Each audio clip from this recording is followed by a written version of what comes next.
Question 11. Whale watching. Larry organizes whale watching cruises over the summer. There is a cruise in the morning and a cruise in the afternoon. The polygon of constraints PQR below is based on the constraints that apply to each cruise. The coordinates of the vertices of the polygon of constraints P is 20, 40 right here.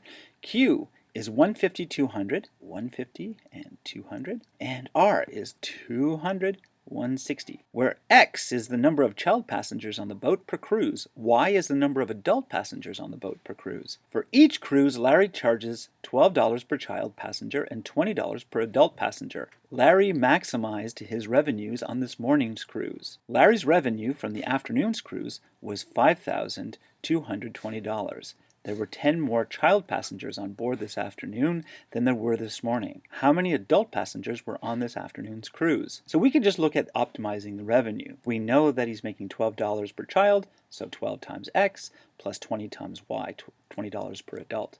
So we know that 12X plus 20Y is equal to his revenue, R. We could just calculate R for each of the three vertices, because there's only three vertices, so it's going to be a lot easier to do it that way. But we could also figure out what our scanning line would look like. So to do that, I'm going to isolate the y. I'm subtracting 12x from both sides, so we have 20y is equal to negative 12x plus r, whatever that number is, not that we really care. And then I want to get rid of that 20 that's multiplying the y, so I'm going to divide all the terms by 20, and that gives me y is equal to negative 12 divided by 20x plus r over 20. Now the 12 over 20 can reduce. I can divide the top and bottom by 4, which is going to give me y is equal to negative 3/5 x plus r over 20, whatever that is. So because we're doing a scanning line, the r over 20 would be our b. And since we're scanning it, we're going to be moving it up and down. We don't really care where the b is, so we're not really interested in this r over 20. So I'm going to pick a b like 220 because it's convenient. My a is negative 3/5. So my delta y is 3, my delta x is 5. So that means I'm going to move over 5. So 1, 2, 3, 4, 5. Each of these points is 20. I'm really moving over 5 times 20 is 100. I'm going to move down 3 times 20, which is moving down 60. 1, 2, 3, 4, 5,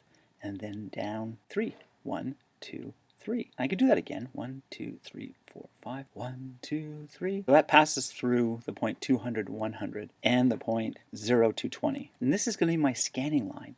So I can scan it up and scan it down. So I'm just going to lift this line up and lift it down and see where it passes through the vertices. We know that Q is going to be our maximum, and we know that P would be our minimum, and R would be somewhere in between. I can scan that line down and bring it through the R, and I could also bring it through the P. We can see that the Q is going to be our maximum, the P is going to be our minimum. But let's say we weren't using scanning lines. We could just plug these coordinates into our revenue formula. This is for point Q, which is going to be our maximum. So I'm saying 12 times 150 plus 20 times 200, the y value, we're using this formula, is going to be our revenue. Handy dandy calculator time, that gives us 5,800. Is the revenue generated for point Q. For point P, which I think is going to be our minimum, our x value is 20 and our y value is 40, 20, 40. So it's going to be 12 times the x value, 20, plus 20 times the y value, 40, is going to give us 1,040.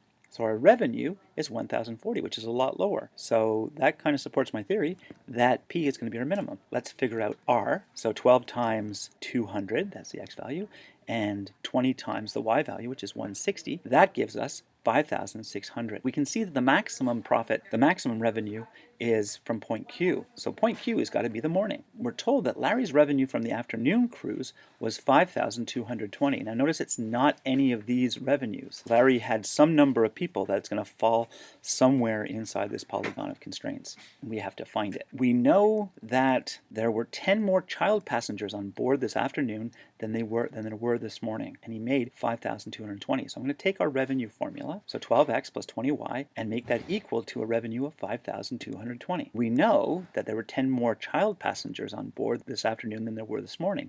Well, this morning we had 150 child passengers. If we have 10 more, that means we have 160. That's where that 160 is coming from. 12 times 160 is 1,920, plus 20 times y is equal to 5,220. I want to get rid of that 1920, so I'm going to subtract it from both sides. So that gives me 20y is equal to 3,300. Divide both sides by 20 to isolate the y, and y is equal to 165. That's how many adult passengers were on this afternoon's cruise. So there were 165 adult passengers on this afternoon's cruise. And that's it for question 11. Have a good day.